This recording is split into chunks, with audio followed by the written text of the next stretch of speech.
Islam dengan benar, yang menafikan ya tentang kebenaran Islam itu sendiri. Bahkan mereka meragukan Al-Quran. Ada istilah hermeneutika dalam Al-Quran. Ini sebuah metodologi pengkajian terhadap kitab-kitab kuno.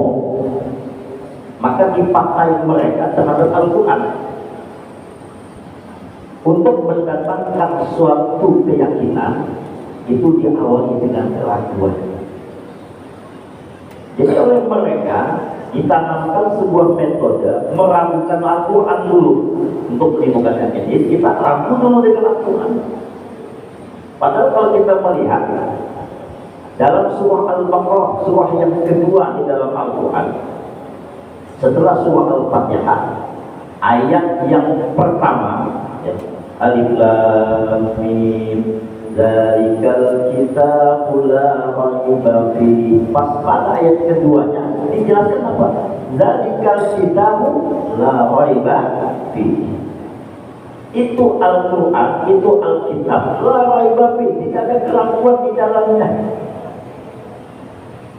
Huda lil muttaqin, sebagai huda, pedoman, petunjuk bagi orang yang bertakwa. Maka ditanamkan itu, diajarnya kita yang sudah yakin akan kebenaran Al-Quran, dia ragu dulu, meragukan Al-Quran.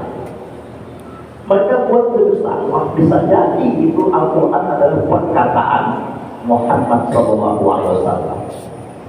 Padahal ya, ayat-ayat pertama yang turun kepada Nabi Muhammad SAW adalah menyatakan Nabi seorang yang ummi.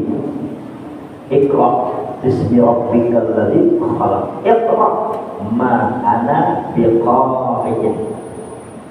Aku tidak bisa membaca. Kayak apa menulis? Kayak apa mengarang? Membacanya tidak bisa.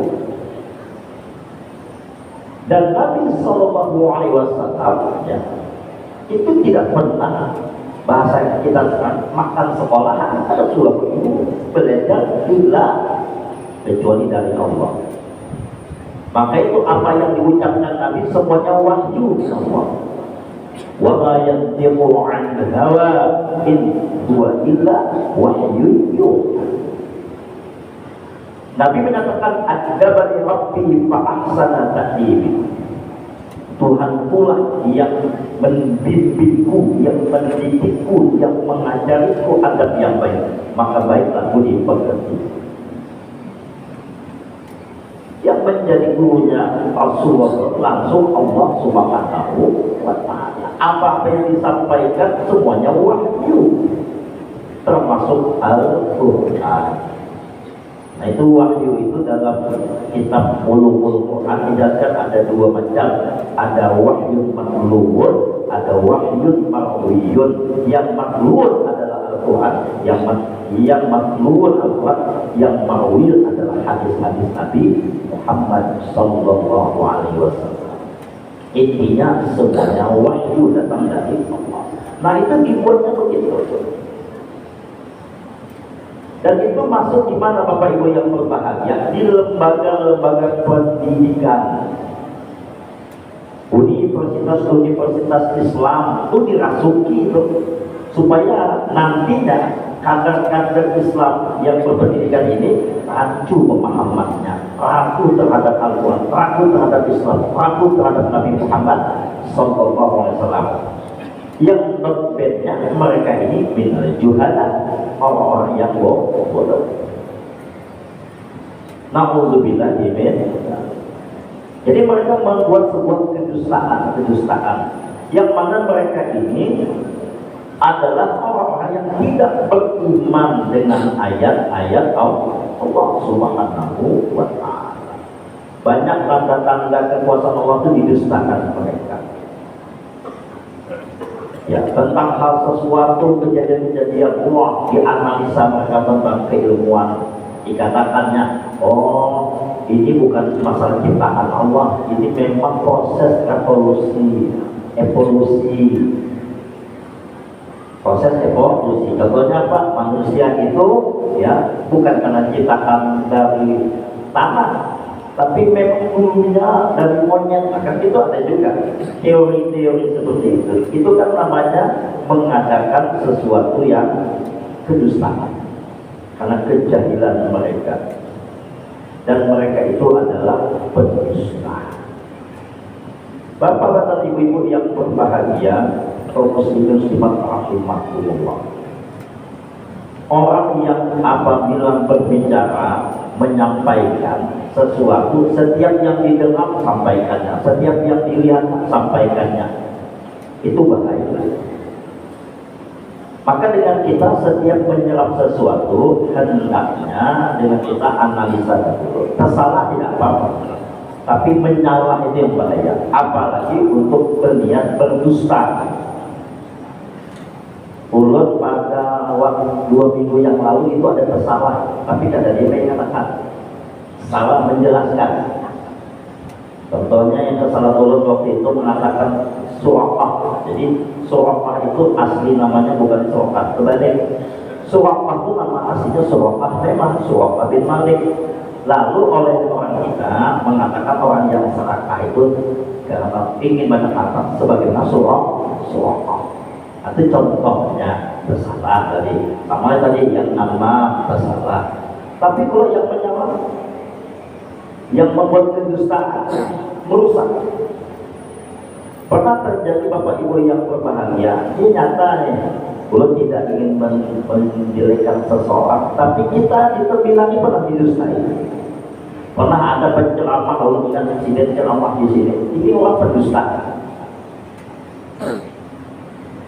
Dia datang ke tembilan itu, ini setembilan hari ceramah, ini jadi pendusta. Ngakunya seorang doktor S3 tamatan Al-Azhar Mesir, datang ceramah, dia tapi di sini soal ceramahnya, ada mau disoting, ada mau divideokan ceramahnya. Kita Bapak Ibu ada yang ingat, belum ada nyambat sarannya. Ikut melatih peserta MTQ rusak, ya obok-oboknya, ini jahil. Nah ada dokter biasa berdusta kemana-mana keliling melakukan pelecehan salah satu terhadap peserta wanita MTQ di hotel di Telaga Puri. Karena Allah tahu nang berbini itu curhat ke Allah yang di ada pelecehan seksual terhadap dirinya oleh ustaz ini. Kalau kada berkisah, kalau sudah lawas dikisahkan, dibungkuli kita. Kalau curiga, yang aku kata orang Mesir, bro ada pepatah bahasa Mesir, ada yang jawab. Bahasa Mesir beda Pak dengan bahasa Arab yang biasa. Contohnya kalau bahasa Arab Mushakan, Mas Muka, siapa namamu? Kalau bahasa Mesir Ismail, ketahuinya.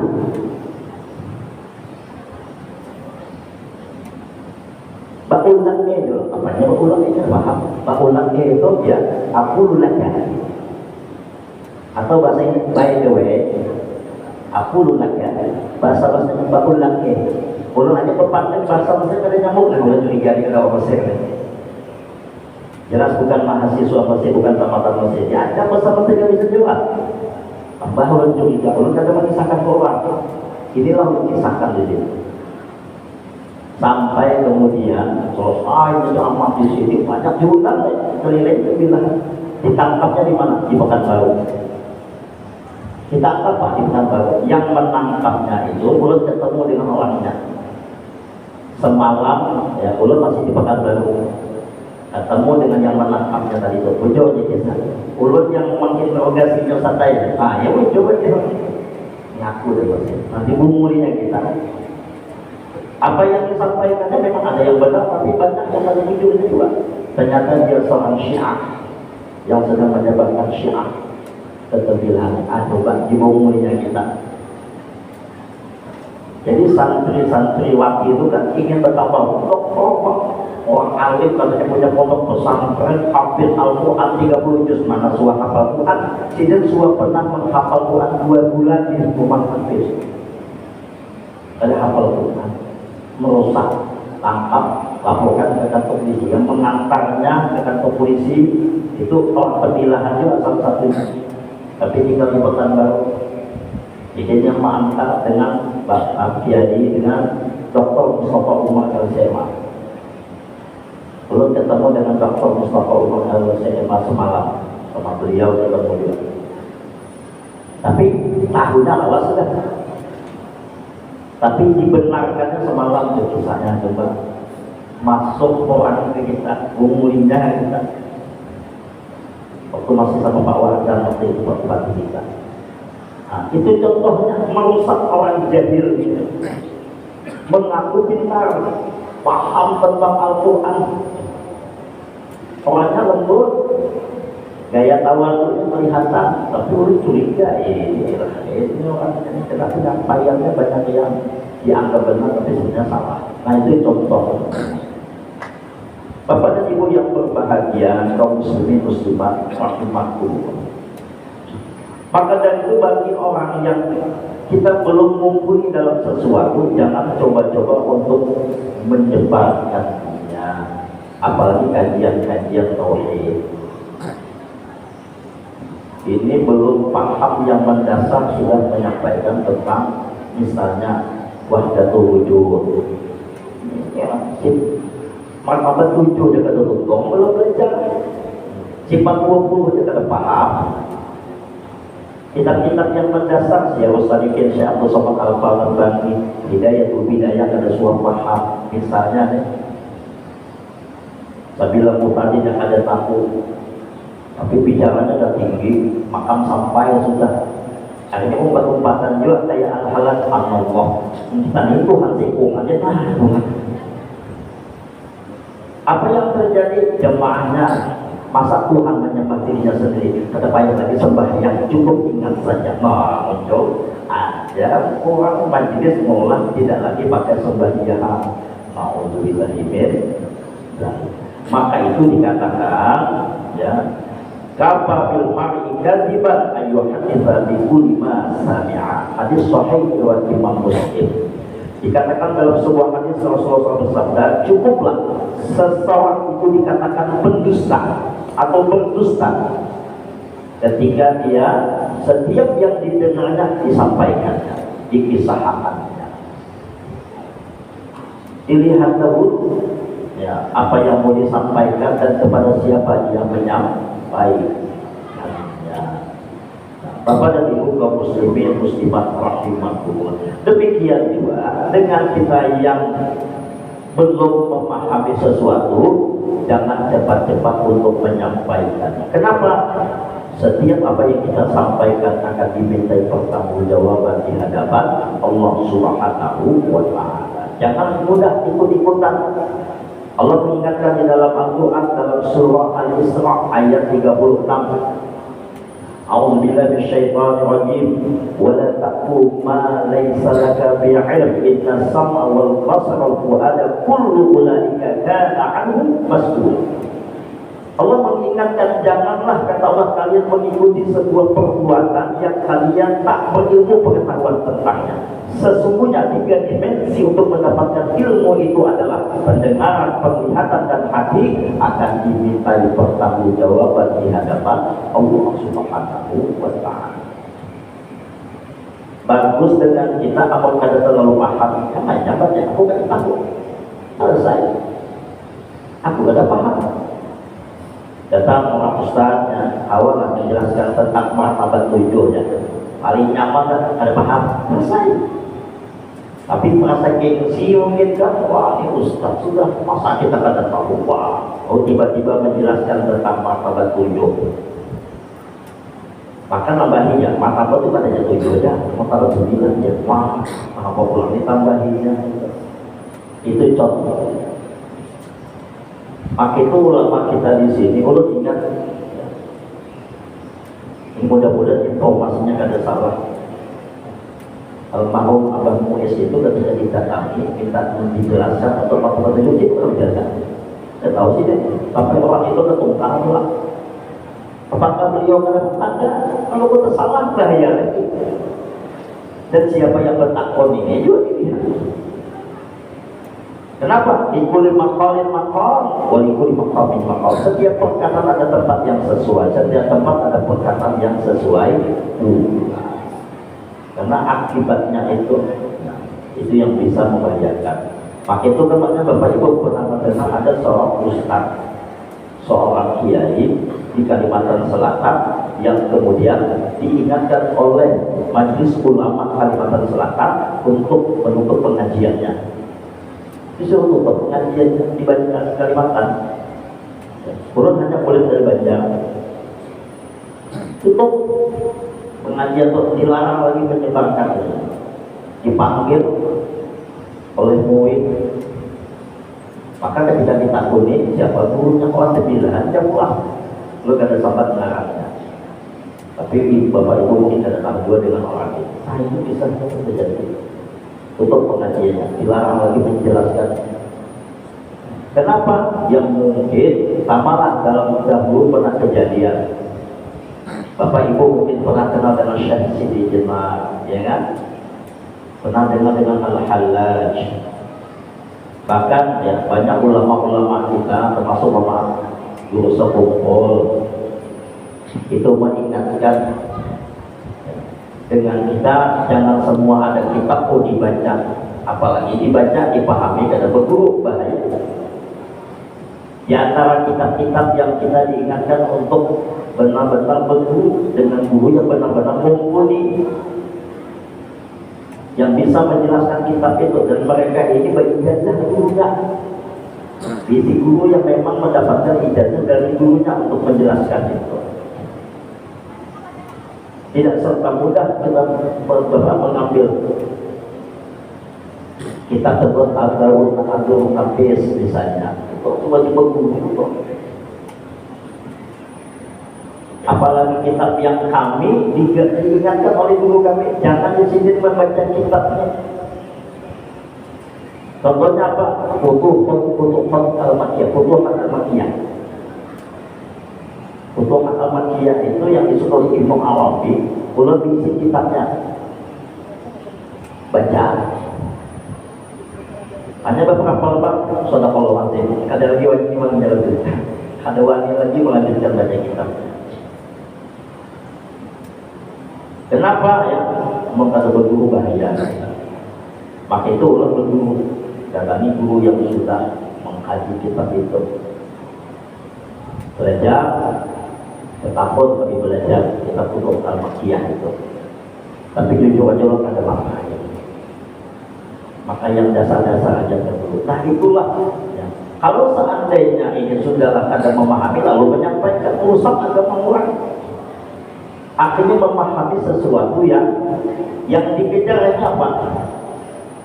Bukan lagi untuk mendekatkan diri kepada Allah, tetapi ingin kaji-kaji sebanyak supaya kebal. Nah itu banyak lupa, dibandingkan banyak tahan simpas. Ilmu-ilmu yang kayak itu yang akhirnya dicari. Nah itu kan penyalah namanya. Bapak dan Ibu yang berbahagia, maka itu diingatkan tadi jangan mengikuti walaupun seorang guru.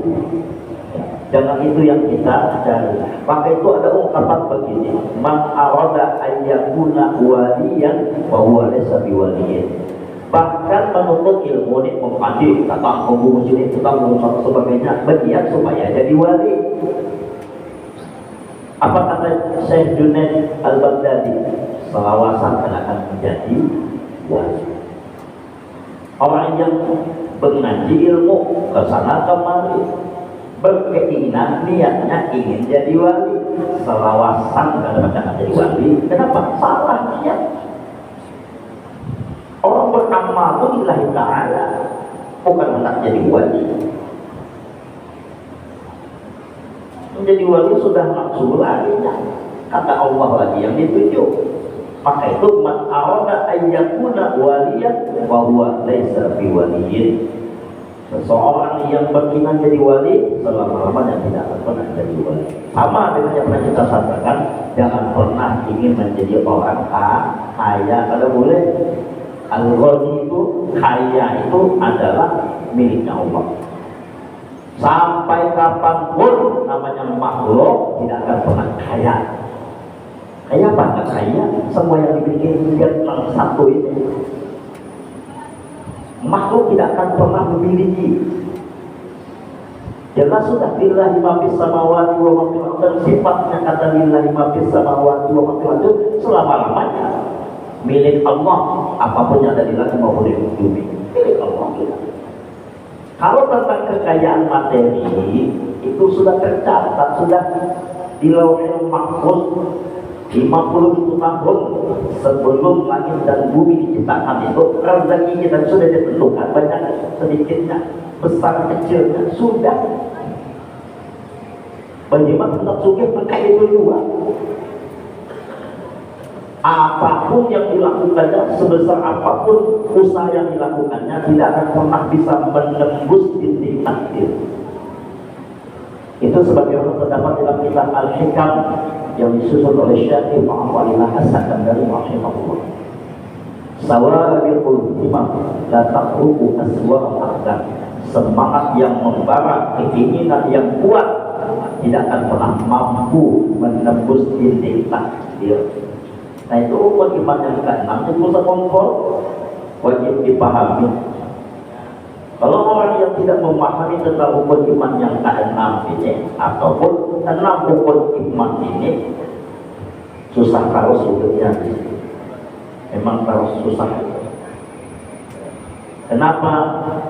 Orang yang beriman itu dan benar dengan keimanannya, tidak ada yang hidupnya tidak tenang. Yang apabila mereka ini senantiasa ingat kepada Allah. Alladzina amanu wa tatma'innu qulubuhum bi dzikrillah, ala bi dzikrillah tatma'innul qulub. Orang yang benar keimanannya dan senantiasa tenang, tentram hati mereka dengan senantiasa ingat kepada Allah. Ketahuilah, hanya dengan senantiasa ingat kepada Allah lah hati itu akan tenang. Maka itu dengan kita menjadi ulun, apabila ada seseorang yang mudah tersinggung, suka mengeluh, itu sebuah tanda orang itu ada beriman. Jadi anda tahu seseorang itu sedang lemah imannya, na'udzubillah kada beriman, bahasa asalnya adalah Tuhan, adalah penyinggungan.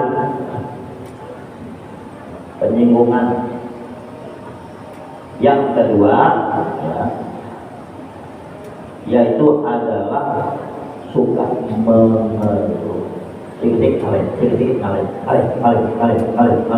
susah, yaitu orang pikir la ilaha illallah Allah ternyata susah. Jadi itu kurang beriman, ada yakin, ini ada paham makna alhamdulillahi rabbil alamin, yang mengatur alam semesta itu adalah Allah, yang dengan kita tidak boleh suzon, senantiasa husnuzon dan memujinya. Maka itu alhamdulillah hanya milik Allah, segala puja dan puji milik Allah. Kalau merasa disusahkan Allah, berarti Allah itu ada baik.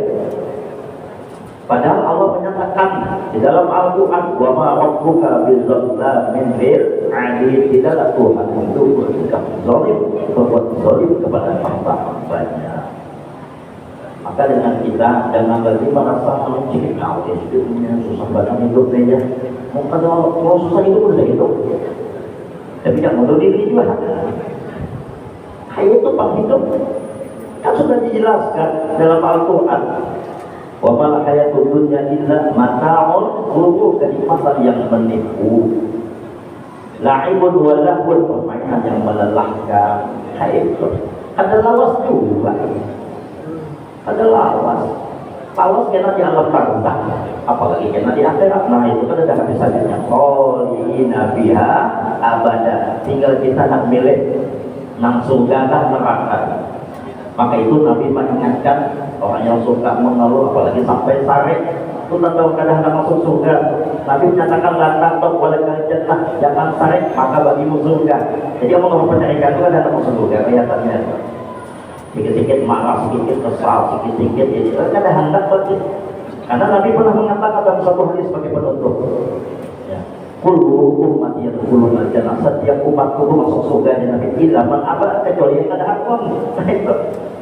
Wa may ya'ba ya Rasulullah, siapa yang tidak mau? Man ata'a ila wajana wa man 'asani faqad aba. Yang mentaatiku, nurut apa yang aku sampaikan ini adalah masuk surga. Jangan tanya Nabi ummati, masuk surga.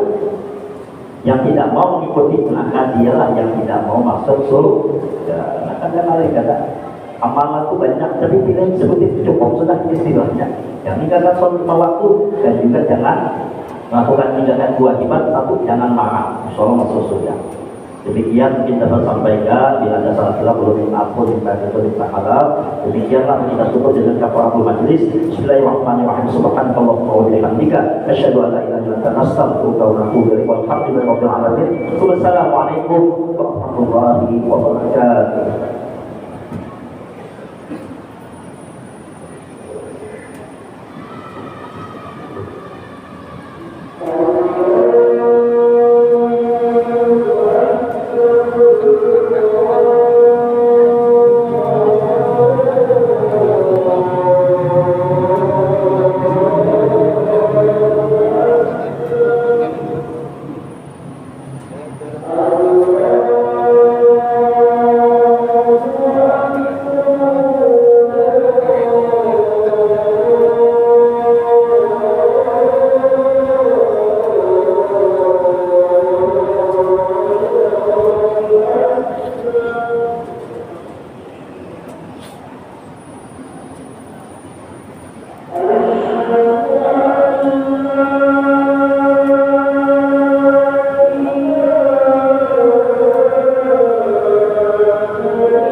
Hallelujah.